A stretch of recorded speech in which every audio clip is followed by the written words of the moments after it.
Bro. Hi bro. ఎలా అనిపిస్తుంది big boss season 9? ఇప్పుడే ఎగ్జైటింగ్గా ఉంది బ్రో. మంచి వాడి వేడిగా నడుస్తుంది. యా.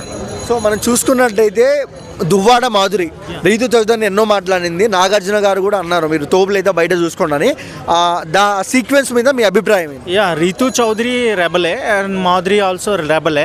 కాకపోతే కొన్ని వర్డ్స్ అనేవి మాధురి గారు ఫాస్ట్గా అనడం వల్ల అది నెగిటివ్గా ఫీడ్బ్యాక్ వెళ్ళింది. దానికి నాగార్జున గారు కూల్గా క్లాస్ స్పీకరు, మీరు ఏదైనా ఉంటే బయట అనుకోండి కానీ లోపల ఎలాంటి వర్డ్స్ని యూజ్ చేయొద్దని అన్నారు.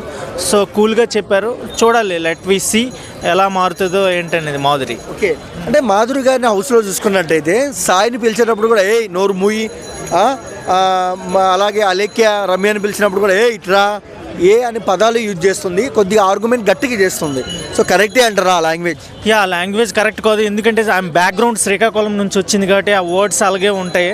సో అందుకు అది కూడా పొలిటీషియన్ బ్యాక్గ్రౌండ్, సో రెబల్గా తిరిగింది కాబట్టి ఆ వర్డ్స్ సడన్గా మారాలంటే కష్టం కదా. అందుకే అది తగ్గించుకుంటే బెటర్, లేదంటే నెగిటివ్ ఫీడ్బ్యాక్ వస్తుంది. అది దువ్వాడ మాధురిని చూసి బిగ్ బాస్ హౌస్లో కంటెస్టెంట్స్ భయపడుతున్నారా? నో, భయం ఏం లేదు. ఫస్ట్ 1-2 డేస్ ఎవరు ఏమీ కొంచెం పాపులారిటీ ఉంది కదా, మనకన్నా ఎక్కువ ఓట్స్ వస్తాయి అని అనుకున్నారు. కానీ ఇప్పుడు అందరూ నార్మల్ అయిపోయారు.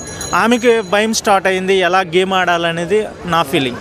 సో ఎలా అనిపిస్తుంది దువ్వాడ మాధురి గారి గేమ్ ఎలా అనిపిస్తుంది? Okay, normal. ఆమె వాయిస్ తగ్గించుకొని గేమ్ మీద ఫోకస్ చేయాలి. రిలేషన్స్ పెట్టుకోకపోవడమే బెటర్.